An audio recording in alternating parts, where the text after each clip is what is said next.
ज्योतिताई आणि त्यांच्या सांगण्यावरून आजची प्रवचन रूपी सेवा मला खरं तर खूप वाईट वाटतंय सांगायला की वेळेचा खूप प्रॉब्लेम असल्यामुळं मी पण जस्ट कार्यक्रमात होते, घरी छोटासा कार्यक्रम होता आणि त्याच्यामुळे मला वाटलं होईल आपल्या वेळेपर्यंत आणि कार्यक्रमाच्या निमित्तानं आपण इथं सगळे थोडस प्रवचन रूपी सेवा माझ्याकडनं होईल, मलाही आनंद होईल. परंतु थोडा प्रॉब्लेम झाल्यामुळे मला थोडं लेट झालं. प्रथमतः सगळ्यांची मी माफी मागते. मला खरंच तुम्ही सगळ्यांनी क्षमा करा आणि आपण आता सेवेला सुरुवात करूया. ऑलरेडी लेट झालेलं आहे. आजच्या सेवेसाठी आपण एक ओवी घेणार आहोत.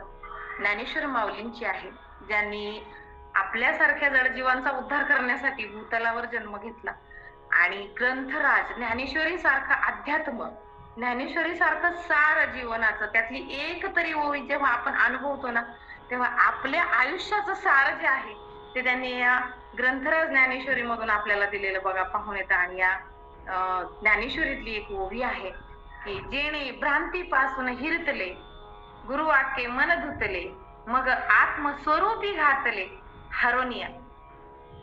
या एका ओळीमध्ये आपल्याला संपूर्ण जीवनाचं सार पाहायला भेटतं बघा, की भ्रमामध्ये असतो आपण. प्रत्येक मनुष्य जन्माला आल्यापासून मृत्यूला पावेपर्यंत भ्रमामध्ये असतो की आपल्याला काहीतरी, आपली माणसं आहेत, आपला मुलगा आहे, आपला पती आहे, आपली पत्नी आहे, आपले भाऊ आहे, आपला बहीण आहे. पण मला सांगा, ज्यावेळेस एखादी व्यक्ती मृत्यू पावते तर त्याच्यासोबत कोण जातं का? जातं कोणी? हॅलो नाही ना. हॅलो, नाही ऐकू नाही. येतंय कसं? हो येतं येतं, व्यवस्थित येतं. जातं का तुम्ही? नाही की. व्यवस्थित येतंय. मग या असतो की ही जग आहे, हे सगळं आपलं आहे. परंतु वास्तविक पाहता आपण भाड्याचं शरीर घेतलेलं असतं आणि या इहलोकीच्या यात्रेमध्ये आलेलो असतो की मनुष्याचा देह आपल्याला 84 लाख योनीमधून भेटलेला आहे. बरोबर आहे? या 84 लाख योनीमधून भेटलेल्या मनुष्य देहाचं सार्थक कशामध्ये आहे हे या ओवीमधून माऊलींनी प्रतिपादित केलेलं आहे बघा. की ही ज्ञानेश्वरी ग्रंथ म्हणजे गीतेवर केलेले भाष्य आहे. गीता जी श्रीकृष्ण भगवंतांनी अर्जुनाला कुरुक्षेत्रावर सांगितली आणि या 700 श्लोकांमधून जीवनाचं सार सांगितलं की मी तुम्हाला मनुष्याचा देह दिलेला आहे आणि या मनुष्याच्या देहामध्ये आल्यानंतर तुम्हाला काय करायचं, की तुम्हाला तुमचं कर्तव्य करायचंय. आपल्या बरोबर जे येतं, आपण बघा संपूर्ण आयुष्यभर कशाच्या मागे असतो, काय करत असतो, आपण आयुष्यभर कष्ट करतो आणि धन संपदा मिळवण्यासाठी धडपडत असतो. हे अजून झालं आहे, अजून घर झालं पाहिजे, बंगला झाला पाहिजे, गाडी झालं पाहिजे, हे झालं पाहिजे, ते झालं पाहिजे. आणि हे सगळं झाल्यानंतर सुद्धा मनुष्य कधीच समाधान घेतात नाही. आणि मग भगवंत म्हणतात की याच्यासाठी तुला जन्म दिलेला नाहीये, या भ्रमामध्ये राहण्यासाठी तुला मनुष्याचा जन्म दिलेला नाहीये. तर अश्रद्धाना पुरुषा धर्म शास्त्र परंतप प्राप्य माम निवर्तन्ते मृत्यू संसार वर्तमनी. भगवंत सांगतात की तुम्ही अश्रद्धाना पुरुषा, तुम्ही पुरुषाच्या जन्माला आलेला आहात. हा नरदेह इतका अनमोल आहे आणि तुम्हाला तो मिळालेला आहे. म्हणजे नरदेहामध्ये आल्यानंतर धर्मानुसार आचरण करू. काय सांगितलं भगवंतानी, की धर्मानुसार आचरण करून जो अनन्य भावे माझी सेवा करतो, मला शरण येतो आणि मग त्यालाच मी माझ्या जवळ बोलवतो. मृत्यू संसार, मृत्यू संसारामध्ये आल्यानंतर आपल्याला या सगळ्या गोष्टींचं एक आकलन व्हायला सुरुवात होते बघा. आणि हे आकलन, हे निराकरण आहे, हे आपल्याला माऊली सांगतात बघा. हे आकलन आपल्याला याच्यामध्ये भेटलेलं आहे. आणि म्हणून माऊलींनी या ओळीमधून सांगितलं आहे की आपण या भ्रमामध्ये असतो. माया असते की नाही, जन्माला आल्यानंतर ती माया आपल्याला चिकटते. त्या मायेमध्ये आपण असतो की हा मुलगा माझा आहे, पती माझा आहे, घर माझं आहे. परंतु ज्या वेळेस आपल्याला ह्या इहलोकीची यात्रा संपवण्याची वेळ येते, तेव्हा मात्र आपल्यासोबत फक्त आणि फक्त आपलं कर्म येत असतं. आपण आयुष्यभर धडपड करून मिळवलेली जी धनसंपत्ती आहे त्याच्यातलं काहीही आपल्या बरोबर येत नाही. येतं का? बिलकुल येत नाही. आणि म्हणून माऊलींनी सांगितलं आहे की जेणे भ्रांतीपासून, या भ्रमापासून जो दूर झाला आहे, गुरुवाक्ये मन धुतले. बघा, माणसाचा उद्धार गुरुशिवाय कधीही होत नाही. ज्यांना ज्यांना आपल्या गुरुविषयी खूप सहानुभूती किंवा नम्रतेनं आपण आपल्या गुरुविषयी बघा विचार करत असतो. आपले जे गुरु जे आहेत त्यांनी जे आपल्याला ज्ञान दिलेलं आहे त्या ज्ञानाचा उपयोग आपण नम्रतेने आपल्या आयुष्यामध्ये केला तर आपल्याला गुरुची सेवा भगवंतापेक्षा सुद्धा आपल्या आयुष्यामध्ये गुरुचं स्थान मोठं सांगितलेलं आहे. ज्याला कोणी गुरु नाही ना कृष्णम वंदे जगद्गुरु. कृष्णम वंदे जगद्गुरु म्हणजे कृष्ण भगवंतांना आपण जगद्गुरु मानलेला आहे. तुकोबारायांना आपण जगद्गुरु मानला आहे. म्हणजे जीवनामध्ये आल्यानंतर आपल्याला जे जे काही प्राप्त करायचं आहे ते चांगलं असो किंवा वाईट असो ते गुरुशिवाय आपल्यापर्यंत येत नाही. म्हणून जेणे गुरु वाक्य मन धुतले फक्त एवढंच असावं की आपल्या जीवनाचं सार कशामध्ये आहे हे सांगणारा आपला गुरु असावा. आणि हा गुरु या गुरुपासून आपल्याला जे ज्ञान प्राप्त होणार आहे ते ज्ञान आपण नम्रतेनं इह लोकांमध्ये इतरत्र वाटलं पाहिजे. सगळ्यांना दिलं पाहिजे. ज्ञान ही एकमेव गोष्ट अशी आहे की दिल्यानं वाढते. लक्षात येते. आपल्याकडे जे काही आहे ते आपण जर दुसऱ्याला दिलं धन असेल दौलत असेल वस्त्रदान असेल अन्नदान असेल आपण जर ते दिलं तर आपल्या लेखी ते कमी होत जातं. परंतु ज्ञान ही एकमेव गोष्ट अशी आहे की ती जर आपण इतरांना दिली तर ते वाढत जाते. म्हणून गुरु वाक्य मन धुतले. त्या गुरुच्या उद्देशानं आपण आपलं मन स्वच्छ केलेलं आहे. स्वच्छ म्हणजे भावे गावे गीत शुद्ध करून या चित्त.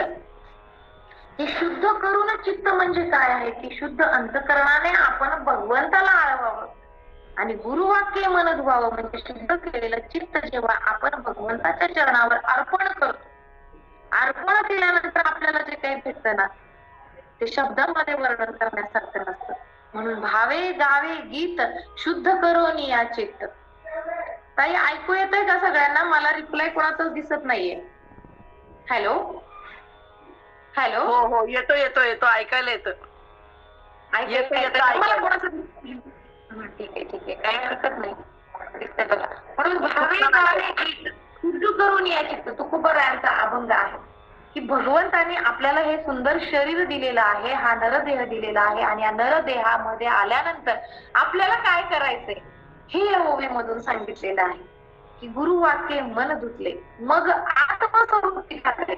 जेव्हा आपण या भ्रमामधून बाजूला जातो मग आपल्या आत्मस्वरूपामध्ये कशाचं ज्ञान प्रवृत्त होतं बघा. आत्मस्वरूपामध्ये असं ज्ञान प्रवृत्त होतं की आपण या इह लोकांमध्ये आल्यानंतर भगवंताला आनंद भावे शरण जायचं आहे. धर्मानुसार आचरण करायचं आहे आणि मग आपल्या जीवनाचं सार्थ त्याच्यात आहे. हे सत्य जेव्हा आपल्याला उलगडतं ना तेव्हा सुखही आपलं नसतं दुःखही आपलं नसतं बघा. माऊलींची खूप सुंदर ओवी आहे दुसरी. माऊलींनी खूप सुंदर ओव्या लिहिलेल्या आहेत की प्रत्येक आपल्या दुःखावरही त्यांच्याकडे ओवी आहे आणि सुखामध्ये आपण कसं राहिलं पाहिजे याचं सुद्धा त्यांनी निराकरण केलेलं आहे बघा. माऊलींनी आपल्या ओवी किंबहुना सोय. माऊलींनी सांगितलंय किंबहुना सोय.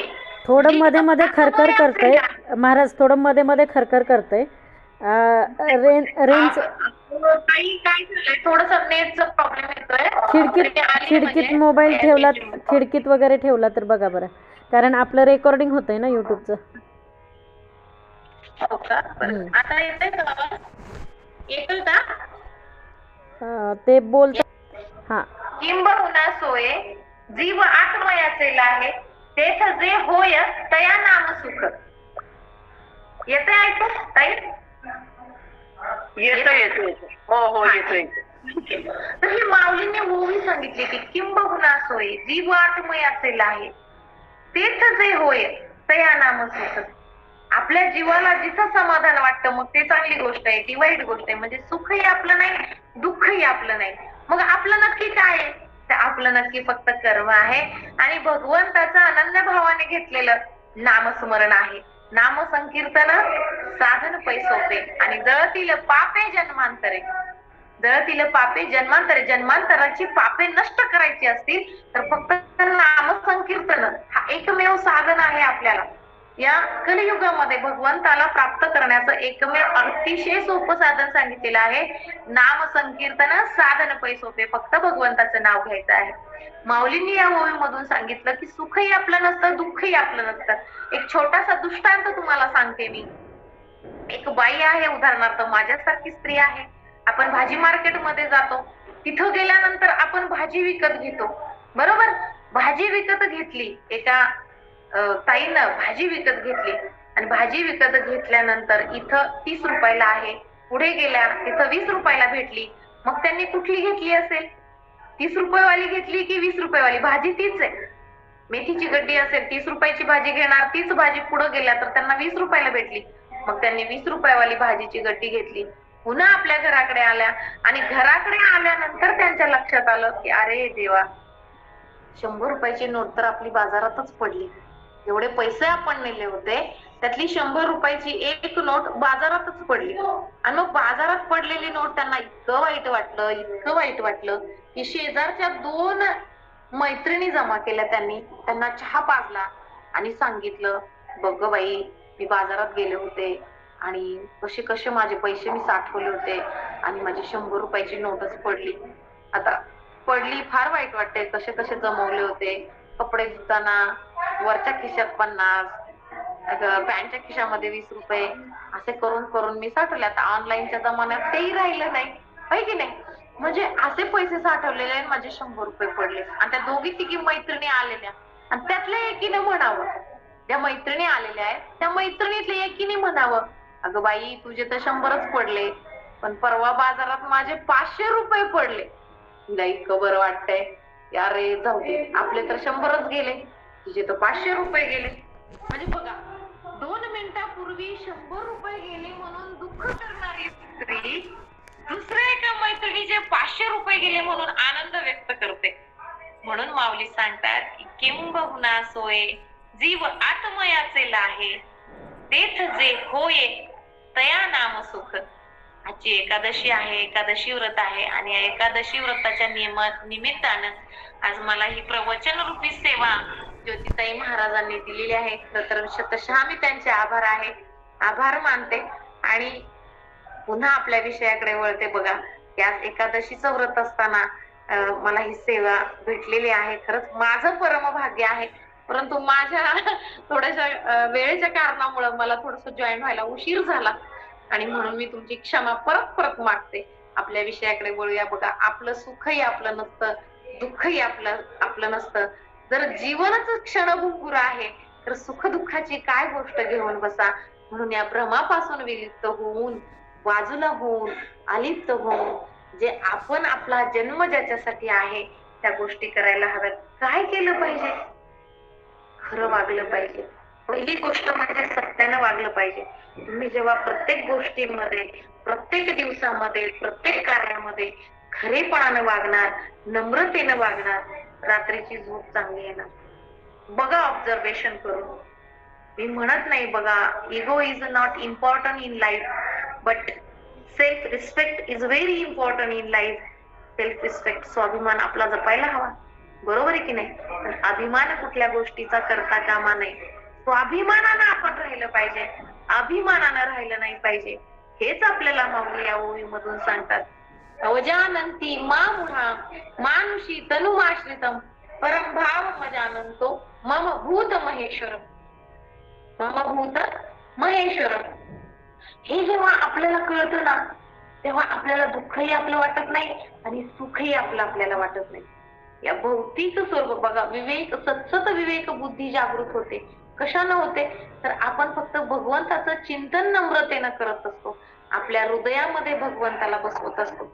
आणि म्हणून 2 मिनिटं, आणि या हृदयामध्ये आपण आपल्या भगवंताला बसवत असतो.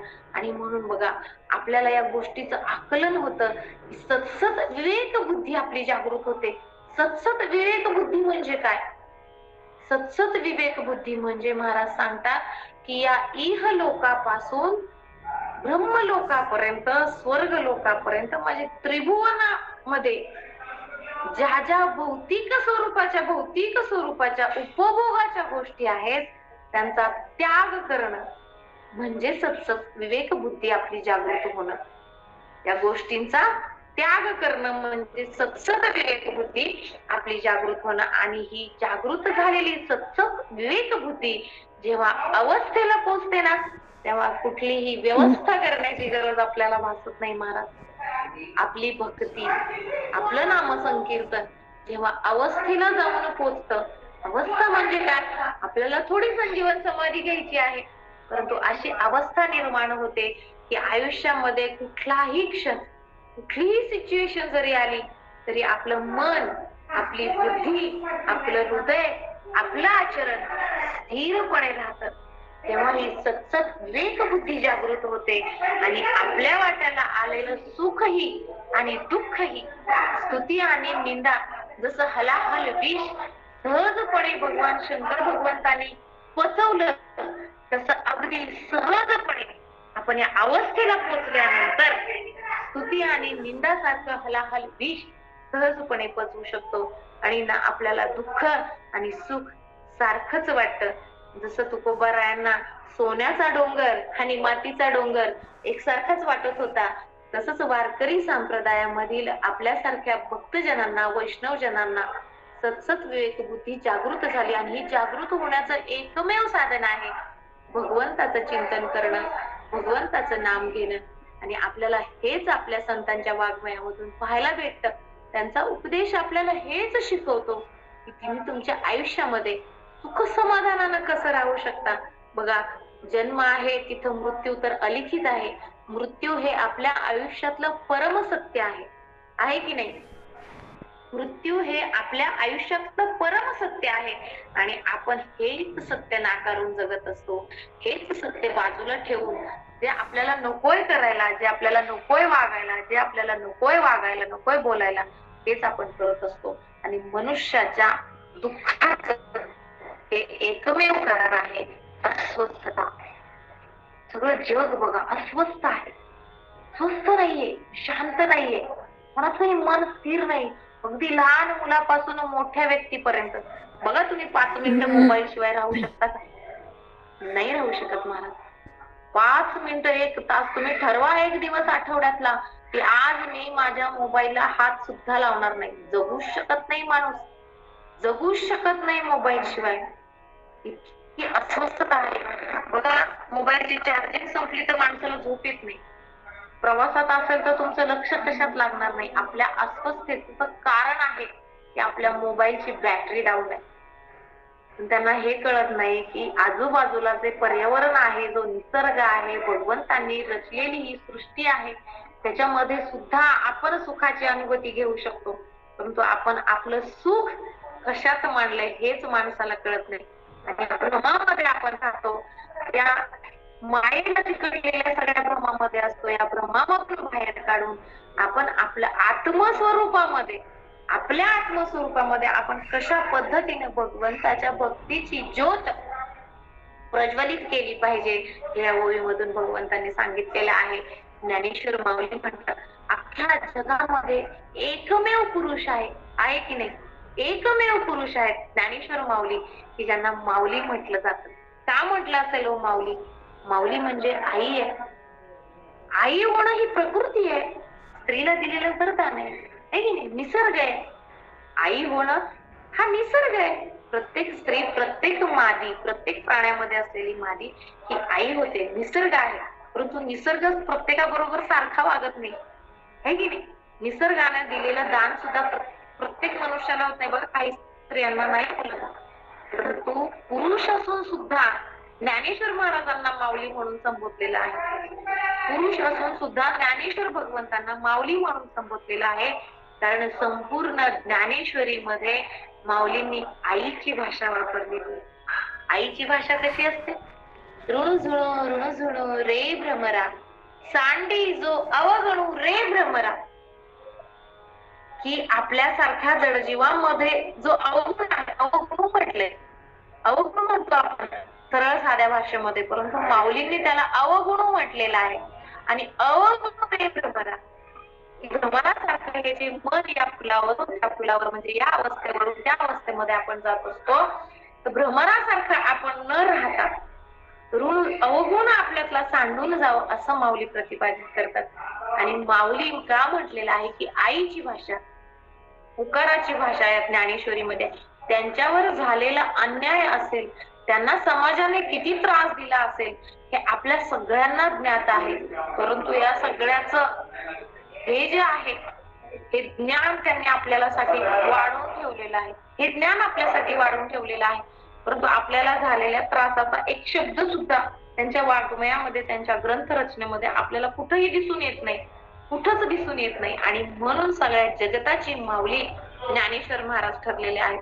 सगळ्या जगताची माऊली ज्ञानेश्वर महाराज ठरलेले आहेत. म्हणून त्यांना माऊली म्हटलेलं आहे. आईची उपमा एका पुरुषाला देणं किती कठीण आहे. कुठल्या पुरुषाला आई म्हणेल का कोणी? नाही म्हणणार. परंतु अख्ख्या जगताची माऊली ज्ञानेश्वर महाराज झाले की त्यांनी उकाराची भाषा, आईची भाषा बघा. पसायदान 9 उव्यांचा आहे. जगासाठी मागणं मागितले, मागायची वेळ आल्यानंतर जगासाठी मागितलं. जो जे वांछील तो ते लाव, ज्यांना ज्यांना जे जे हवं ते ते द्या, पण केव्हा तया सत्कर्मी रती वाढ. जो जे वांछील तो ते लाव. जगामध्ये असणाऱ्या सगळ्या प्राणी मात्रांना, फक्त मनुष्याला नव्हे तर सगळ्या प्राणी मात्रांना जो जे वांछील ते ते लाव, जे जे हवंय ते ते द्या, पण केव्हा द्या? तया सत्कर्मी रती वाढ. जेव्हा त्यांच्याकडनं चांगलं कर्म घडे, अवगुण सांडून जाईल, विकृती मनुष्याच्या मनातून निघून जाईल, तेव्हा त्या मनुष्याला, त्या प्राण्याला जे जे हवं आहे ते ते भगवंता तू दे, असं माऊली मागतात. किती गोड मागणं मागितलेलं आहे. तुकोबाराय सुद्धा त्यांना जेव्हा मागायची वेळ येते तेव्हा काय मागतात? हेची दान देगा देवा, तुझा विसर न व्हावा. आपल्या प्रत्येक श्वासाबरोबर भगवंताचं चिंतन करणारे तुकोबाराय. सगळा विसर पडलेला आहे त्यांना, संसाराचा, भौतिक अवस्थेचा, धन संपत्ता काही काही नको. 400 एकर जमीन त्या काळामध्ये त्यांनी दान करून टाकली. घरामध्ये खायला अन्न नसताना सुद्धा ज्याच्याकडे आहे तो तो देतोच, ज्याच्याकडे आहे तो तो देतोच. परंतु काहीही नसताना जे आहे ते सगळं अर्पण करणारे, समाजासाठी वाहून जाणारे, वाहून देणारे तुकोबाराय आपल्याला आपले संत जगद्गुरु ठरतात. आणि माऊलींनी तर बघा असं सगळं आपल्यासाठी वाढवून ठेवलेलं आहे. असं ज्ञान आपल्या प्रगतीमध्ये आडवे येणारे जे ज्ञान निधीचे भुजंग, माऊलींची सोबे ज्ञान निधीचे भुजंग, हे जे षड विकार आहेत, षड उर्मी विकार जिंकले अनंता. षड उर्मी जिंकले. 5 मिनिटं वाढले सगळ्यांना. आले 5 मिनिटं झाला तर मला माहित नव्हतं. आले तर सगळे लोक येते. 5 मिनिटं फक्त आले. म्हणून माऊलींनी सांगितलेल्या ओवीप्रमाणे आपण आपलं आयुष्य घालायचं. आपल्या आयुष्यामध्ये आपल्यासारखं काही होत नाही. आपल्या मनाला जे वाटतं, आपल्याला जे पाहिजे असतं ते कधीच कोणाला भेटत नाही, कधीच भेटत नाही. माझ्यावरूनच मी बघते, मलाही भेटत नाही. सगळ्यांना वाटतं की आपल्या मनासारखं घडावं, परंतु ते घडत नाही. आणि आपल्या आयुष्यामध्ये जे जे घडतं ते भगवंताची कृपा आहे असं जे मानतात ते संतांच्या विचारांना जाऊन प्राप्त होतात. आणि भगवंतांनी सांगितल्याप्रमाणे आपण या ठिकाणी या ओवीचं निरूपण बघत आहोत की आपल्या आयुष्यामध्ये येणारा प्रत्येक गुरु, प्रत्येक उपदेश करणारा जो मनुष्य आहे तो आपल्याला गुरुच्या ठिकाणी असायला हवा. आणि आपला गुरु आपल्याला योग्य मार्गावर नेणारा असावा. की संतांच्या उपदेशाप्रमाणे आपण कसं आपलं जीवन व्यतीत करणार आहोत असं या ठिकाणी सांगितलं.